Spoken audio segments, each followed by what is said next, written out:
Hello friends, welcome to our channel మనసు and తనువు. మన ఛానల్లో రన్ అవుతున్న స్టోరీ ప్రేమ అంటే అనే స్టోరీలో ఎపిసోడ్ నెంబర్ 10లోనికి ఎంటర్ అయిపోయాం. మరి ఎంటర్ అయిపోయే ముందు ప్లీజ్ దయచేసి మన ఛానల్ని లైక్ చేయండి, షేర్ చేయండి, సబ్స్క్రైబ్ చేయండి, కమెంట్ చేయండి. సబ్స్క్రైబ్ మాత్రం కంపల్సరీగా చేయండి, మర్చిపోకండి సుమా. మరి ఎపిసోడ్ నెంబర్ 10లోనికి ఎంటర్ అయిపోదామా? ఒక చిన్న నవ్వు నవ్వి ఆమె అందించే టీ తీసుకొని, అస్సలు నీ హ్యాండ్లో ఏదో మ్యాజిక్ ఉంది అమ్ములు, ఈ టీ, నీ ఫుడ్ అడిక్ట్ అయిపోయాను అన్నాడు. ఇప్పుడు కోతలు ఎన్నైనా చెప్తారు, నిజం. అబ్బాయిలు వాళ్ళకు కావాల్సింది దొరికే వరకు అమ్మాయిలని పువ్వుల్లో పెట్టుకొని చూసుకుంటారు. బట్ ఒక్కసారి వాళ్ళకు కావాల్సింది దొరికాక కరివేపాకులో ఏర్పడేశారు. నిజమా కాదా చెప్పండి? ఓయ్ మై డియర్ ప్రేయసి, మా అబ్బాయిలు ఒక్కసారి మనసిస్తే మళ్ళీ దాన్ని వెనక్కి తీసుకోవడం జరగదు. ఒకవేళ ఇంట్లో వాళ్ళు విడదీసి వేరే అమ్మాయితో పెళ్ళి అయినా ఆ మనసులో మాత్రం ఫస్ట్ లవ్ అంటే నిజమైన లవ్ అయితే దానిని ఎప్పటికీ పదిలంగానే ఉంచుకుంటాం. కానీ మీ అమ్మాయిలు ఉన్నారే, అవసరమైతే మా అబ్బాయిల ప్రతిబింబాన్ని తీసేసి వేరే ప్రతిబింబం పెట్టుకోగలుగుతారు, లేదా పాత ప్రతిబింబాన్ని ముక్కలుగా చేయగలరు అన్నాడు ధీర. అంత లేదు, నిజమైన ప్రేమ ఎవరికైనా ఒకే బాధను మిగులుస్తుంది. అది అమ్మాయా అబ్బాయా అని మారదు అంది. కదా, మరి ఇందాక తమరి స్టేట్మెంట్ కరెక్ట్ చేసుకోవాలని అలా అన్నాను మేడం అన్నాడు. నాకు ఇప్పుడు ఇంత లెక్చర్, మీరు ఇచ్చే ఈ క్లాస్ రెండింటిపైన అసలు ఇంట్రెస్ట్ లేదు. సో నన్ను వదిలేయండి మహాప్రభు, సాయంత్రం వంటకు కావలసినవి చూసుకోవాలి అంటూ బయటకు వెళ్ళిపోయింది మౌనిక. అంతే, టీ తాగడం ఫినిష్ చేసి పంకజంతో కొంచెం టైం స్పెండ్ చేస్తుంటే, పాపంరా మంచి పిల్ల, నేను నా పెళ్ళైన కొత్తలో అలాగే ఉండేదాన్ని. ఇప్పుడు నీ ప్రేమను అంతా నా మనవరాలిపై చూపించు, కానీ నాకు అది ఇష్టం అని నువ్వు మాత్రం దానితో అస్సలు చెప్పకు అన్నారు. వెంటనే ఆమె బుగ్గపైన గట్టిగా ముద్దు పెట్టి వెంటనే ఫ్రెష్ అయిపోయి ఎప్పుడూ లేనిది కింద హాల్లో ల్యాప్టాప్ పట్టుకొని కూర్చున్నాడు ధీర. అందరూ ఆ వింతను చూసి ఆశ్చర్యపోతున్నారు. అప్పటికే పూర్తి చేయడం అయిపోయిన మౌనిక వంటగదిలో ఉన్నవన్నీ తీసుకొచ్చి డైనింగ్ టేబుల్ మీద సర్దుతూ ఆమెను గుచ్చి చంపుతున్న ఆమె జడను ఒక పక్కన, అలాగే చూపుల బాణాలను పంపుతున్న ధీర చూపులు ఇంకో పక్కన తాళలేక మధ్యలో తిరిగి బాణాలను సంధిస్తుంది ధీర పైన. వాళ్ళిద్దరి చూపులు అలకలను చూసి వాళ్ళ అత్తయ్య మామయ్య వాళ్ళిద్దరిని హనీమూన్ పంపిస్తే బాగుంటుందని ప్లాన్ చేశారు.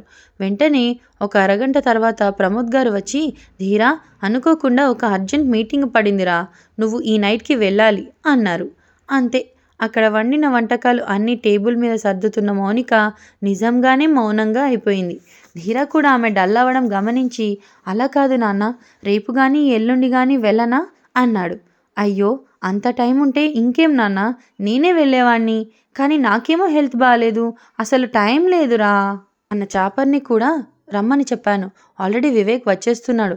అమ్మా మౌనిక, మీ వారికి త్వరగా వడ్డించేయమ్మా, వాడు భోజనం చేసి అర్జెంటుగా వెళ్ళాలి అన్నారు. అలాగే అన్నట్లుగా తలాడించింది మౌనిక. సైలెంట్గా వెళ్ళి ధీర ఆమె వడ్డిస్తుంటే ఏదో తిన్నా అన్నట్లుగా తిన్నాడు. ఇంతలో సరే నాన్న, నేను బయలుదేరుతాను అంటూ పైకెళ్ళి బట్టలు తీసుకొని వస్తాను అంటూ, మౌనిక ఒకసారి రా, నా బట్టలు అవి సర్దవ్వమంటే ధీర బట్టల బ్యాగ్ పట్టుకొని ధీర వాళ్ళ అమ్మగారు ఎదురొచ్చారు.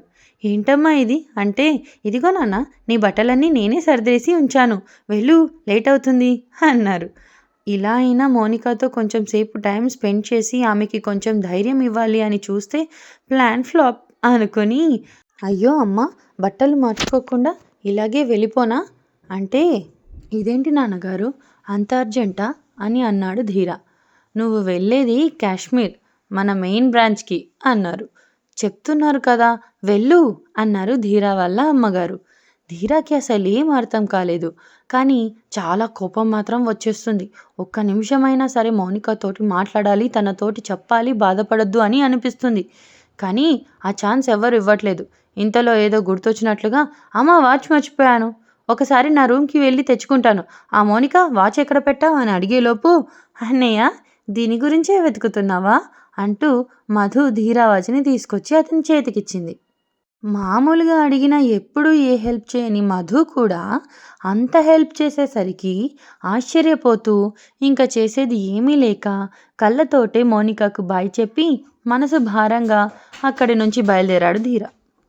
మామూలుగా అడిగినా ఎప్పుడూ ఏ హెల్ప్ చేయని మధు కూడా అంత హెల్ప్ చేసేసరికి ఆశ్చర్యపోతూ ఇంక చేసేది ఏమీ లేక కళ్ళతోటే మోనికాకు బాయ్ చెప్పి మనసు భారంగా అక్కడి నుంచి బయలుదేరాడు ధీర.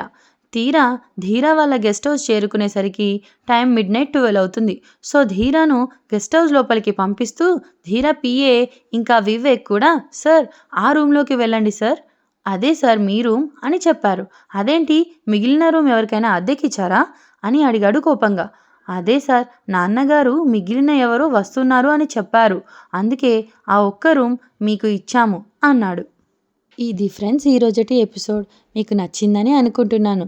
దయచేసి మన ఛానల్ని లైక్ చేయండి, షేర్ చేయండి, సబ్స్క్రైబ్ చేయండి, కామెంట్ చేయండి. మళ్ళీ ఇంకో ఎపిసోడ్తో మీ ముందుకు వస్తాను. అప్పటి వరకు బాయ్ ఫ్రెండ్స్, థ్యాంక్ యూ.